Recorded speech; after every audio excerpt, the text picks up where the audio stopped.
नमस्कार मेरे प्यारे साथियों, मैं गौरव पवार आपका स्वागत करता हूं अपने इस यूट्यूब चैनल ऑनलाइन विद्यार्थी में। देखिएगा, हम लोगों ने जो आईपीसी यानी जो भारतीय दंड संहिता हम लोग पढ़ रहे थे, उस भारतीय दंड संहिता में हम लोगों ने बात की थी। अध्याय 14 तक हम लोग पढ़ चुके थे और अध्याय 14 के बाद जैसे कि आपने अश्लील कार्य, अश्लील गाने, ये सब चीज़ देखी थी। अब उसके बाद हम लोग डिस्कस कर लेते हैं अध्याय 15। देखेंगे अध्याय 15 में क्या है। देखिएगा, अगर हम बात करें अध्याय 15 की, तो जो अध्याय 15 है ये आपका बताया गया है इसमें धर्म से संबंधित अपराध के बारे में। इसमें क्या है कि जो अपराध धर्म से संबंधित होते हैं उनके बारे में इसमें चर्चा की गई है। और यहाँ पर आपके जो सेक्शन है यानी कि 295 से लेकर और 298 तक बताया गया है इसमें आपको। ठीक, देखो, अगर हम बात करें इसमें सबसे पहली धारा की, सबसे पहली धारा क्या कहती है, देखो आपसे, तो आप ध्यान देंगे इसमें कि धारा 295 क्या कहती है। धारा 295 कहती है कि आप किसी धर्म को, यानी कि इसमें तो क्या धर्म के सारे अपराध है, मानो जैसे कि किसी के धर्म के बारे में कुछ कहना या धार्मिक जमाव में विघ्न डालना, ये सब चीजें इसमें हैं। तो आप देखेंगे इसमें जैसे नंबर 1 धारा मैंने आप पे बात की, धारा 295 की, इसमें क्या है, देखो इसमें बताया गया है आपको कि उपासना स्थल को क्षति पहुंचाना। तो कहा गया, देखो आपसे उपासना स्थल को क्षति पहुंचाना ओब्लिक अपवित्र करना। मतलब कि उपासना का मतलब होता है जैसे कि मंदिर है, मस्जिद है, ये सब उपासना स्थल है, चर्च है। तो क्या है, अगर आप उसमें क्या करते हो, क्षति पहुंचाते हो या उसे आप अपवित्र करते हो, तो इसका मतलब क्या हुआ, आपने 296 के तहत अपराध कारित किया है। 295 के तहत अपराध कारित किया है आपने। देखिएगा, मतलब इस तरह से आपने क्षति पहुंचाई कि जिससे क्या हो कि धर्म का अपमान किया जाए। मतलब क्या माना जाए कि दूसरा व्यक्ति समझता है कि धर्म को क्या किया, आप धर्म का अपमान किया हुआ समझा। मतलब कि दूसरे व्यक्ति ने क्या माना है, दूसरे व्यक्ति जो है उसने माना है, समुदाय के व्यक्ति ने, कि धर्म का हमारा अपमान हुआ है, इस तरीके से इसने किया है। ठीक, अब देखो अगली बात अगर हम इसमें करें, इसके लिए अगर दंड की अगर हम बात करें, तो यहाँ पर देखेंगे आप कि 2 वर्ष की सजा है या जुर्माना है या दोनों आपको मिल सकते हैं।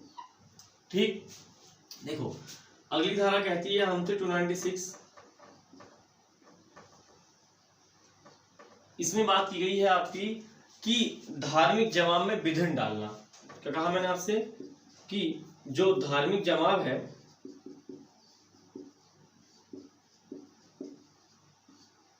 धार्मिक जमाव में विघ्न डालना, ठीक, या बाधा डालना। मतलब मैंने कहा आपसे कि कोई किसी धर्म के लोग इकट्ठा हुए हैं कि साहब शोभा यात्रा निकालनी है या जुलूस निकालने हैं, और कोई दूसरे धर्म का व्यक्ति आता है और वो क्या करता है, वहां पर बाधा डाल देता है।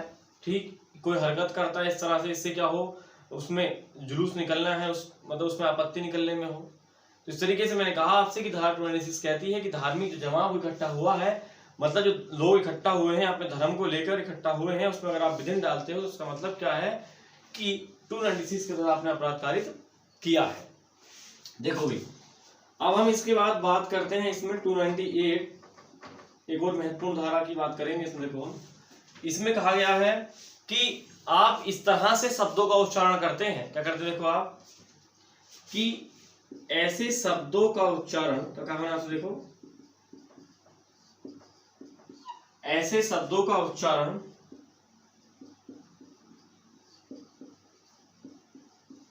जिससे क्या हो, जिससे धार्मिक भावना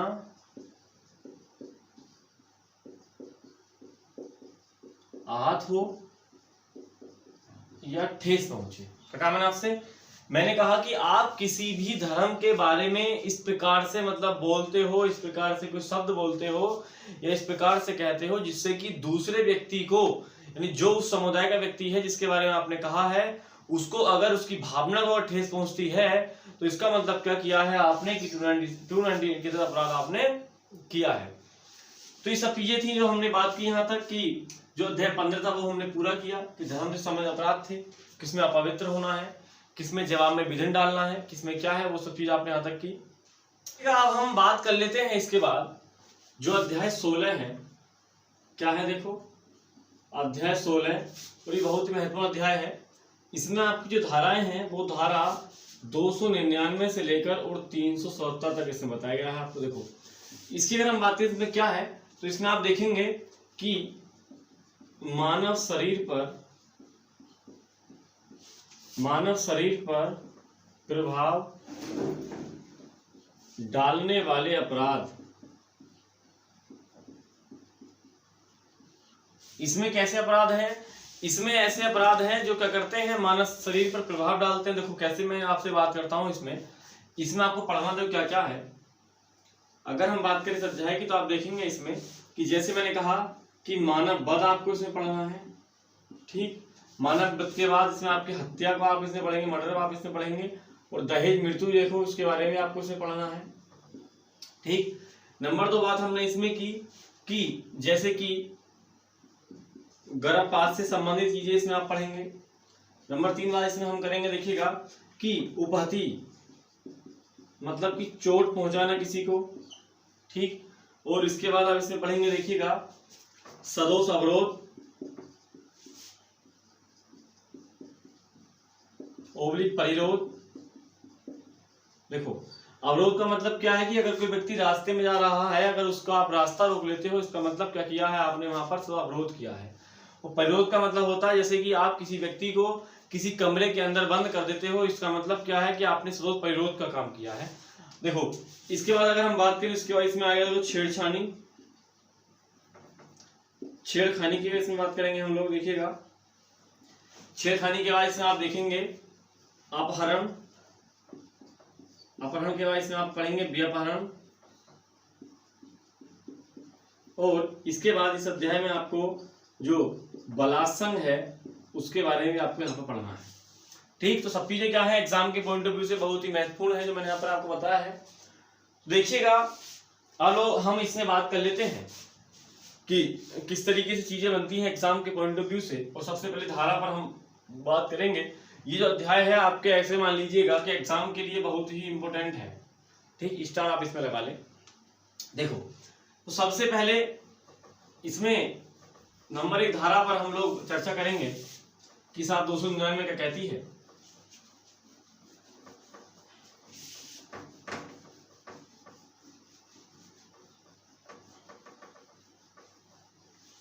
देखो भाई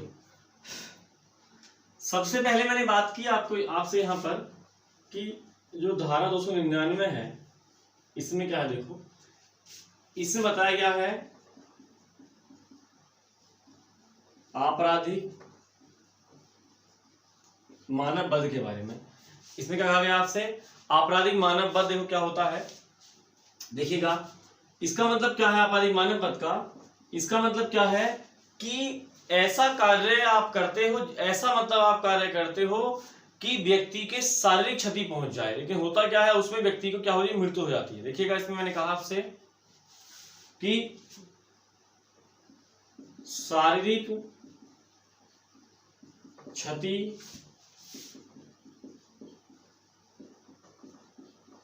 कारित करने के आशय से किया गया कार्य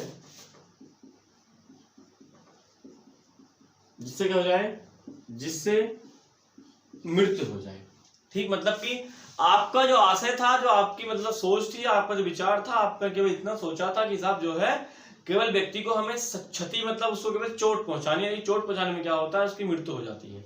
तो ऐसा नहीं कि आपने हत्या की है, यहाँ पर क्या हुआ है, यहाँ पर आपराधिक मानव वध किया गया है। तो देखेंगे इसमें आप कि इसके एग्जाम्पल से हम समझते हैं।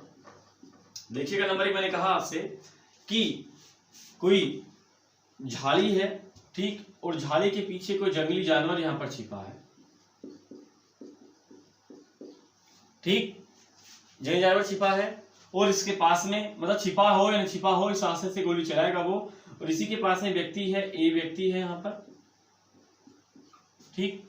अब होता क्या है कि यहां से एक व्यक्ति दूसरा व्यक्ति क्या करता है, बी व्यक्ति क्या करता है कि बी व्यक्ति जो है वो इस जंगली जानवर पर गोली चलाता है। क्या चलाता है? गोली चलाता है।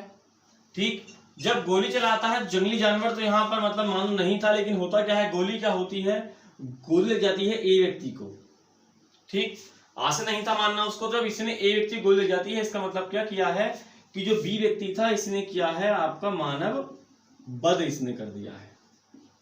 तो पहला एग्जाम्पल क्लियर हुआ आपको यहां तक। ठीक, अब देखो एग्जैक्ट एग्जाम्पल हम समझ लेते हैं। दूसरा एग्जाम्पल क्या है, देखो भाई, मैंने कहा ये कोई रास्ता था, ठीक, और इस रास्ते में आपने क्या किया, यहां पर एक गड्ढा खोद दिया। क्योंकि आपने यहां पर एक गड्ढा खोद दिया आपने यहां पर।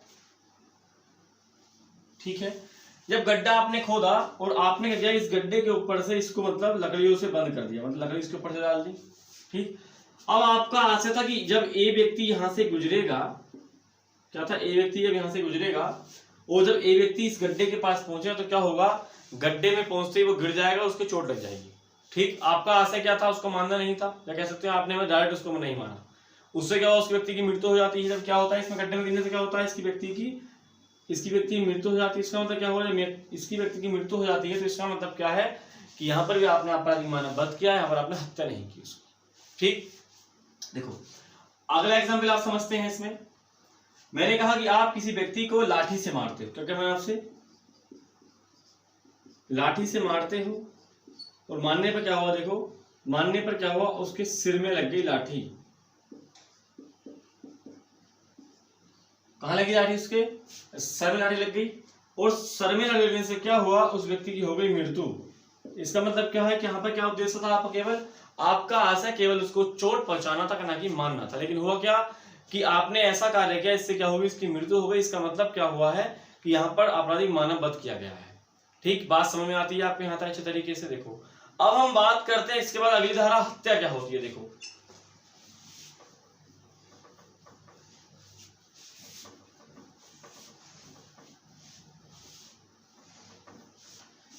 तो देखो इसमें आप अगली बात हम लोग कर लेते हैं कि हत्या क्या होती है। देखिएगा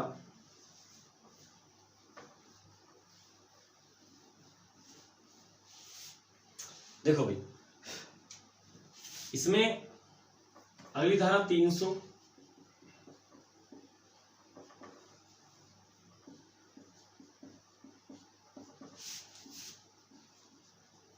देखो भाई अगर हम बात करें हत्या की, तो मैंने अभी आपसे कहा कि जैसे कोई व्यक्ति था पी और ये क्यू पर डायरेक्ट गोली चलाता है। क्या करता है, गोली डायरेक्ट चलाता है, तो इससे क्या होती है, इसकी जाती है मृत्यु। मतलब क्या था कि पी का क्या था, पी ने पहले ही सोच कर गया था कि मुझको क्यू की हत्या करनी है। क्या था पी का आशय, पी का आशय था कि मुझे क्या करना है, मुझे डायरेक्ट क्या करनी है, क्यू की हत्या करनी है। पिस्टल से लगाई पिस्टल और गोली इसको डायरेक्ट मार दी, तो वहां पर क्या हत्या हो गई। इस तरीके से क्या कहा, हत्या में जो होता है कि इसमें आप क्षति कारित करने का आशय से नहीं काम करते हो, इसमें केवल आप काम करते हो कि व्यक्ति क्या हो, मृत्यु हो जाए। ठीक, देखो अब इसमें कुछ अपवाद हैं आपके हत्या के तहत जो एग्जाम में आते भी हैं और मैंने आपको पढ़ा भी रखे। देखिएगा जैसे कि मैंने आपसे कहा कि अचानक लड़ाई में मृत्यु होना, क्या होना, अचानक लड़ाई में मृत्यु होना। ठीक, मतलब ऐसे मान के चलिएगा कि पति पत्नी सही से बैठे हुए थे, लेकिन क्या हुआ, किसी बात को लेकर आपस में झगड़ा हो गया। ठीक, और जब झगड़ा हो गया, झगड़ा इस तरह से हुआ कि क्या करा, पति ने क्या करा, पति ने पत्नी को मतलब अचानक से मतलब मार दिया। ठीक, तो यहाँ पर क्या हुआ कि अचानक से लड़ाई में झगड़ा मृत्यु होती है, वो क्या है, हत्या नहीं मानी जाती। देखो अगली बात इसमें है कि सहमति से मृत्यु होना। देखो सहमति का मतलब क्या हुआ, मैंने आपको पहले ही बताया था कि जैसे मान के चलो कि दो व्यक्ति आपस में बॉक्सिंग करते हैं, मतलब क्या करते हैं, बॉक्सिंग लगते हैं, कुश्ती लड़ते हैं, और वहां पर क्या होता है, लड़ते लड़ते ही कुछ बॉक्सिंग में क्या होता है, वहां पर हत्या हो जाती है। ठीक है, जब हत्या हो जाती है इसका मतलब क्या होगा, वो हत्या नहीं मानी जाएगी, वो आपका वध माना जाएगा। ठीक, तो सहमति दोनों की हो गई थी, लड़ाई मतलब कि बॉक्सिंग करने के पहले से ही, तो क्या होगा, वहां पर हत्या नहीं मानी जाएगी। देखो तीसरी बात इसमें है शिशु द्वारा या दूसरी बात इसमें करेंगे आप मदोन्मत्त, मतलब कि कोई व्यक्ति नशे में है या बच्चा है वो हत्या करता है तो हत्या नहीं मानी जाएगी। अगली बात इसमें आती है कि लोक सेवक, लोक सेवक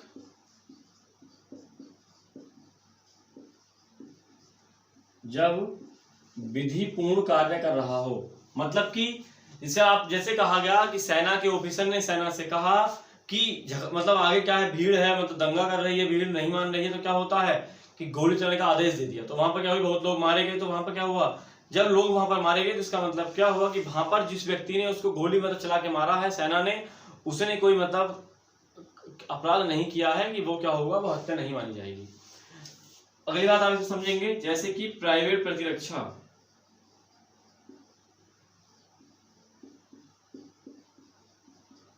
क्या कहा गया इसमें, प्राइवेट प्रतिरक्षा। ठीक, मैंने आपसे कहा कि कोई व्यक्ति आपको मारने आ रहा है, ठीक, और आप क्या करते हो, आप अपने बचाव में उसको मार, तो इसका मतलब वो भी क्या है, आपकी हत्या नहीं मानी जाएगी। ठीक, इस तरीके से हमने धारा 299 300 में डिफरेंस देखा, हत्या क्या होती है और आपका अपराधी मानव वध क्या होता है। देखो अब इसके बाद हम लोग बात कर लेते हैं अगली धारा 301 की।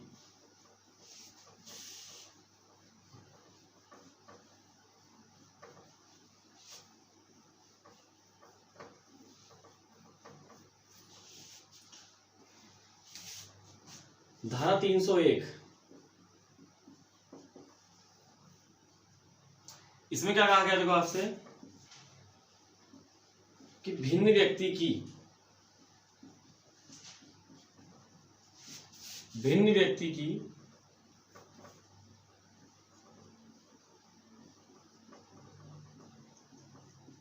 मृत्यु हो जाना। देखो इसमें मतलब क्या है, इसका मतलब यह है कि जैसे मान के चलिएगा कि दो लोग खड़े थे ए और बी, ठीक, क्या थे, दो लोग खड़े थे ए और बी। अब यहां से पी व्यक्ति क्या करता है, पी का जो आशय था वो था क्यू को मानना, ए को मानना, ठीक है, आशय क्या था, पी का आशय था ए को मानना। लेकिन होता क्या है, धोखे से क्या होता है कि जो बी व्यक्ति है इसकी मतलब मृत्यु हो जाती है। तो गोली चलाई, इसने क्या करा भाई, इसका आशय ए को मानना था, लेकिन क्या हुआ, धोखे से क्या हुआ, मृत्यु किसकी हुई, ए को हुई, मतलब कि ए नहीं मरा और बी क्या हुआ, मृत्यु हो गई। ठीक, तो इसमें कहा गया धारा 301 में कि जिस व्यक्ति की मृत्यु का मतलब जिस व्यक्ति की मृत्यु करने के आशय से आप गए हो या आपका आशय मृत्यु कारित करना किसी व्यक्ति का है और उसमें किसी दूसरे व्यक्ति की अगर मृत्यु हो जाती है तो इसका मतलब क्या है कि आपने 301 के अपराध किया है। ठीक, बात एग्जाम्पल से हमने समझी कि उद्देश्य था ए को मानना है कि वहां मृत्यु किसकी होगी, बी की मृत्यु हो जाती है, इसका मतलब क्या, 301 के तहत आपने अपराध किया है। देखो अब हम बात करते हैं अगली धारा 302 की। देखिएगा 302, इसमें बताया गया है आपको कि अभी जो हम लोग 300 धारा पढ़ रहे हैं, 300 जो हमने पढ़ा था उसी का दंड, मतलब हत्या के लिए दंड।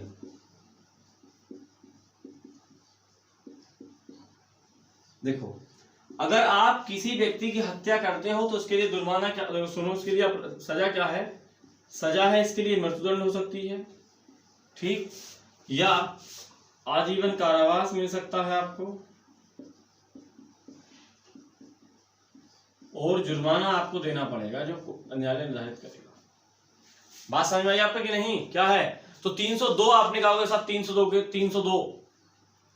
के तहत मतलब जेल में है। तो 302 क्या है कि 300 में परिभाषा दी गई है और 302 में क्या है, उसके बारे में जो दंड है वो दिया गया है, यानी कि धारा 302 ही लगती है। देखिएगा अब हम बात करें अगर अगली धारा की, अगली धारा 303,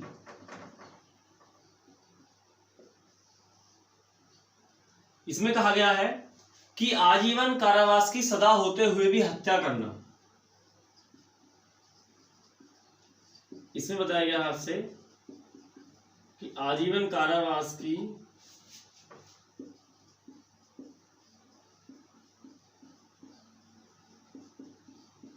सजा होते हुए भी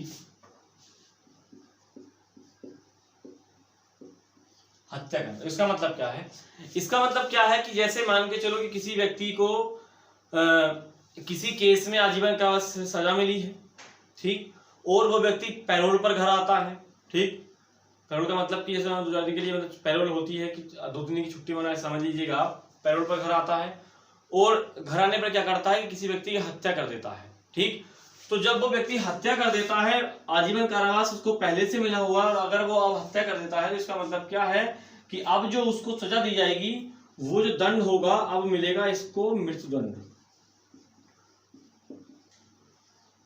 ठीक, बात समझे आपने यहाँ तक? 301, 302, 303 सब धाराओं पर हमने चर्चा की, अच्छी तरीके से हमने को समझा। देखिएगा अब हम बात करते हैं अगली धारा पर, 304 बहुत ही महत्वपूर्ण है एग्जाम के पॉइंट ऑफ व्यू से।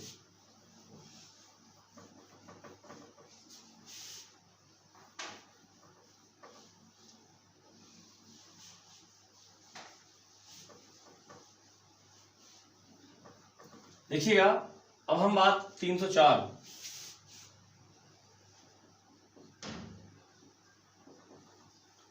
304 धारा है, इसमें बताया गया आपको कि मानव वध के लिए दंड।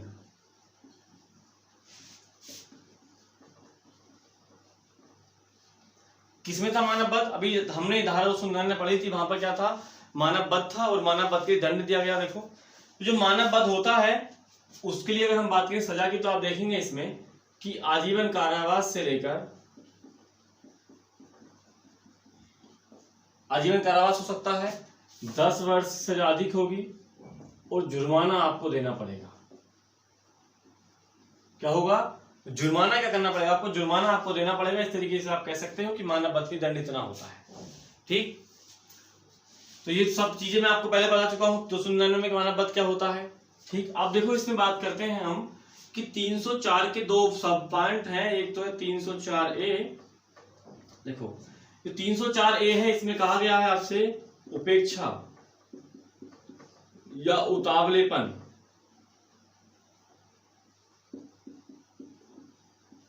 उपेक्षा या उतावलेपन या लापरवाही, लापरवाही से मृत्यु करना। जैसे देखो एग्जाम्पल मैंने कहा आपसे, इसका एग्जाम्पल आप समझे, बहुत महत्वपूर्ण है, एग्जाम में बहुत आता है ये वाला। देखो उदाहरण है जैसे कि एक्सीडेंट में मृत्यु। कहाँ? जो ना एक्सीडेंट में आप किसी का एक्सीडेंट आपने किया तो वहां क्या हुआ? उसकी मृत्यु हो जाती है दूसरे व्यक्ति की, तो क्या हुआ? तो जो एक्सीडेंट में मृत्यु है वो क्या है आपका? वो आपने क्या किया? उपेक्षा द्वारा मृत्यु पारित करना या लापरवाही से वहां पर मृत्यु आपने की है। ठीक, इसके लिए अगर हम बात करें सजा की, दंड अगर हम बात करें इसके लिए क्या है, तो इसका जो दंड है वो है 2 वर्ष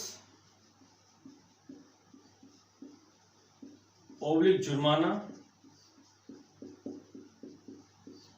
ओब्लिक दोनों। ठीक, बात क्लियर हुई। अब देखो इसके बाद अगली इसी की सब सेक्शन है 304B। इसमें बताया गया है आपको दहेज मृत्यु के बारे में।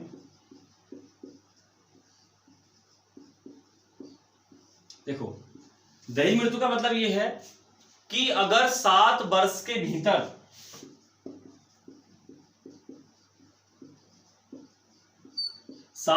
भीतर जो पत्नी है वो अपनी हत्या कर लेती है, मतलब जैसे कि प्रताड़ित आपने इसको किया, ससुराल वाले दहेज को लेकर प्रताड़ित करते हैं, पति ने प्रताड़ित किया।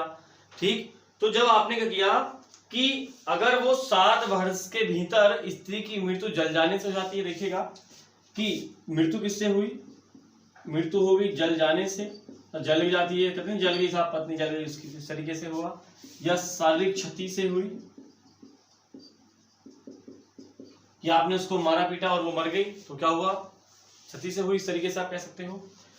तो देखिएगा अगर हम बात करें दहेज मृत्यु की, जैसे कि मैंने क्या कहा, मृत्यु जलने से हो जाए, साहब आग लगा ली उस पत्नी ने। शारीरिक क्षति तो जो रिश्तेदार नातेदार होते हैं उसको मतलब माना जाए कि ये क्या किया है कि इसको जो रिश्तेदार हैं, जो घर वाले हैं उसके, ठीक, उसका पति है, उसने क्या किया? सबने उसको प्रताड़ित किया है। ठीक, तो यहाँ पर क्या होता है कि अगर उसमें मृत्यु हो जाती है उसकी, इसका मतलब क्या है कि वो माने दहेज मृत्यु उसने की है। ठीक, 7 वर्ष के भीतर ही अगर ऐसा होगा तब वाली बात करेंगे हम। देखिएगा अगर हम बात करें सजा क्या है इसमें, तो आप देखेंगे इसमें सजा की अगर हम बात करें तो आजीवन कारावास, 7 वर्ष क्या होगी? आजीवन कारावास से लेकर 7 वर्ष तक हो सकती है, मतलब कि 7 वर्ष से अधिक होगी और अधिकतम जो होगी वो मिलेगा आपको आजीवन कारावास। तो इस तरीके से हमने जो 304B है, ये बहुत एग्जाम में बहुत बार पूछा जाता है, इसलिए आपको याद करना है। देखिएगा अब इसके बाद हम लोग चर्चा करते हैं अगली धारा 305 पर।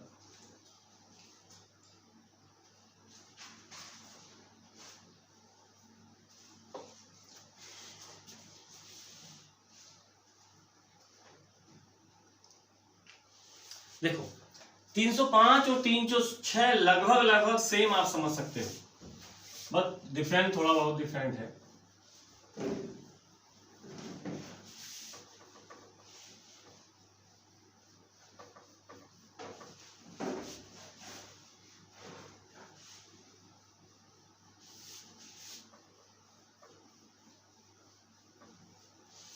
देखिएगा जैसे कि मैंने आपसे कहा यहां पर दो तरीके से आप पढ़ेंगे, धारा 305 और धारा 306। देखो भाई 305 में बताया गया, आप इसमें दोनों में क्या है, इसमें है आत्महत्या का दुष्प्रेरण।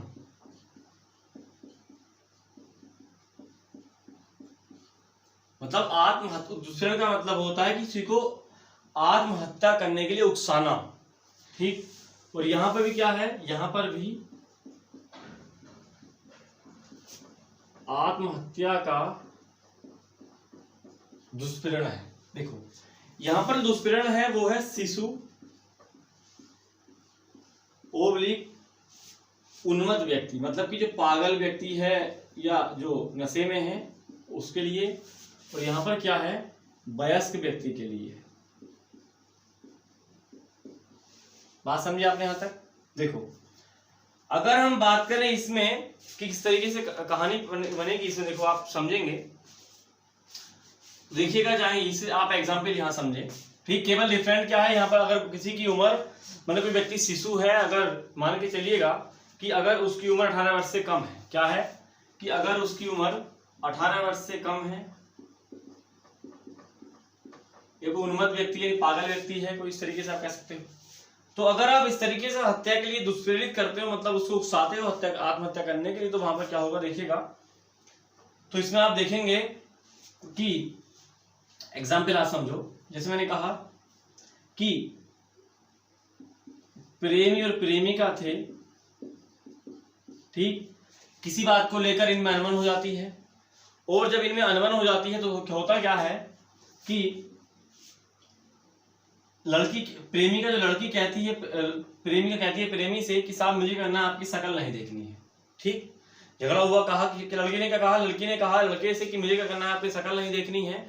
और इस कंडीशन में क्या करता है लड़का आत्महत्या कर लेता है, ठीक। तो इसका मतलब क्या हुआ, इसका मतलब ये हुआ कि उसने क्या किया है, आत्महत्या के दुष्प्रेरित उसको किया है, ठीक। बात पहले एग्जाम में समझा आपने। अगली बात मैंने आपसे कहा कि आपने क्या किया, आपने किसी व्यक्ति से, आपने क्या कहा कि किसी व्यक्ति से कहा, कोई बच्चा था उससे कहा कि कुएं में कूद जाओ, ठीक। क्या करा, आपने कहा कुएं में कूद जाओ, और कुएं में कूदने से क्या हुआ, उस व्यक्ति की आत्महत्या हुआ, मतलब हत्या हुई। इसका मतलब क्या हुआ कि वहां पर क्या किया आपने, 305 के तहत आपने अपराध किया है, ठीक। अगली देखो एग्जाम्पल आप समझे इसमें। अभी मैंने आपसे कहा कि कोई महिला थी, किसी महिला से आपने कहा कि आप जो है स्वर्ग में जाओगी या आप सती हो जाओगी, इस आग में जाकर बैठ जाओ, तो ऐसा आप समझ सकते हो, ठीक। वो महिला क्या करती है, वो महिला उस आग में आकर बैठ जाती है, और क्या भाई मरना तो था उसको, क्या भाई कुछ होना नहीं, मरना तो था उस महिला को, महिला मर जाती है, आत्महत्या दुष्प्रेरित किया आपने। इसका मतलब क्या किया है आपने, ये 306 का अपराध आपने किया है, ठीक। अब देखो, अब इसमें अगर हम बात करें सजा कितनी, तो यहाँ पर है, यहाँ पर अगर हम सजा की बात करें तो यहाँ पर आजीवन कारावास, ठीक। 10 वर्ष तक से सजा हो सकती है, मतलब 10 वर्ष से लेकर आजीवन कारावास सजा मिल सकती है, प्लस जुर्माना, ठीक। यहां पर जो क्या होगी सजा, यहां पर सजा होगी 10 वर्ष की सजा होगी, प्लस आपको जुर्माना देना पड़ेगा। 305 306 हमने पूरी की बात, कोई डिफरेंट नहीं था। डिफरेंट केवल इतना था कि वहां शिशु था, वहां पर आपका वयस्क व्यक्ति होता है, ठीक। अब देखो हम बात करते हैं अगली धारा पर। अगली धारा सबसे एग्जाम के लिए इंपॉर्टेंट है, 307, बहुत बार सुनते हो 307।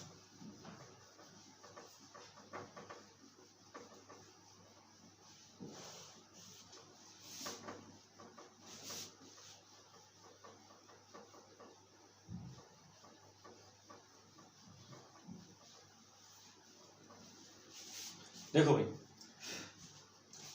धारा 307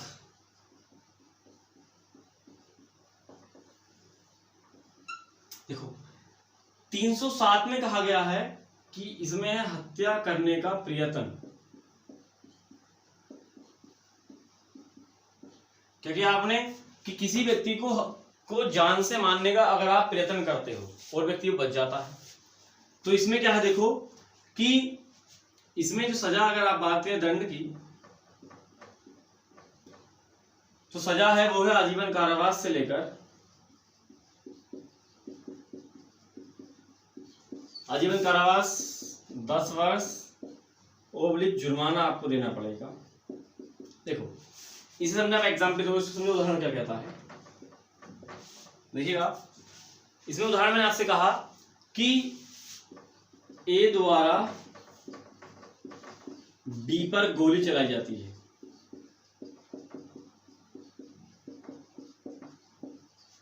क्या मैंने आपसे, मैंने कहा आपसे कि ए द्वारा बी पर गोली चलाई जाती है और इस कंडीशन में क्या होता है कि जो बी होता है वो बच जाता है। बी क्या होता है, बी जो है बच जाता है, मतलब मरता नहीं, वो गोली उसके लगते नहीं है। इसका मतलब क्या किया आपने, ए ने क्या किया है कि 307 के तहत अपराध किया, मतलब उसने हत्या का प्रयत्न किया है बी की। ठीक, देखो नंबर 2 बात आपसे मैंने की इसमें कि जैसे क्या करते हो आप कि किसी व्यक्ति को क्या करते हो, किसी व्यक्ति को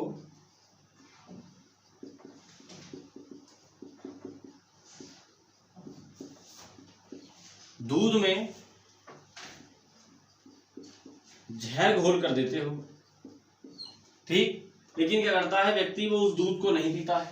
ठीक, मतलब क्या किया, वो दूध नहीं पिया, अगर वो दूध पी लेता तो उसकी मृत्यु हो जाती, ऐसा आप समझ सकते हो। इसका मतलब क्या हुआ है कि यहाँ पर भी हत्या करने का प्रयत्न किया गया है, तो आप ऐसा कह सकते हो 307 का उसने अपराध किया है।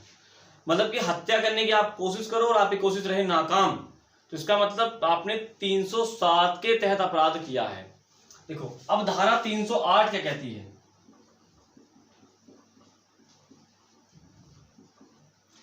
में है आपका आपराधिक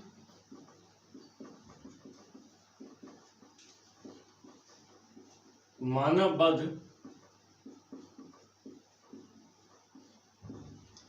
करने का प्रयत्न। क्या है इसमें, आपराधिक मानववध करने का प्रयत्न। ठीक, यहाँ हत्या थी, यहाँ पर मानववध करने का प्रयत्न था। देखिएगा इसमें अगर हम बात करें, यहाँ पर सजा क्या होगी, सजा होगी 7 वर्ष की सजा है, इसके लिए जुर्माना है या दोनों है। तो बात क्लियर हुई यहां तक आपकी। 307 308 क्या थी। अब इसकी एक धारा और है और वो है 309। देखिएगा 309 की हम अगर बात करें,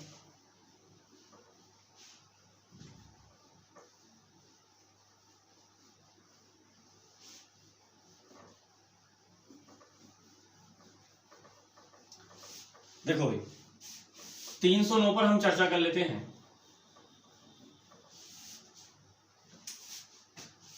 देखिएगा धारा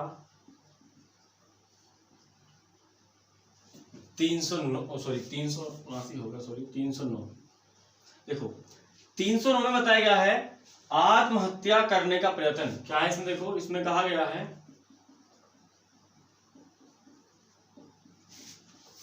आत्महत्या करने का, देखो जो मतलब कि कोई व्यक्ति अपनी हत्या करने का मतलब खुद ब खुद मरने की कोशिश करता है, वो इसके लिए तो क्या है, अभी आप इसे समझेंगे पूरी बात को।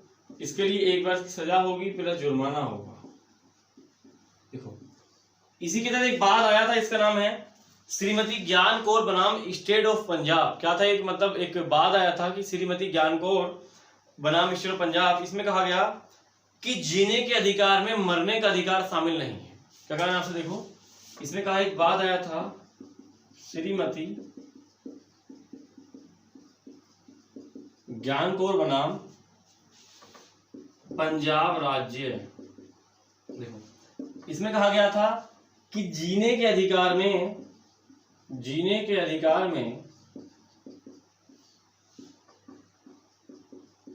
मरने का अधिकार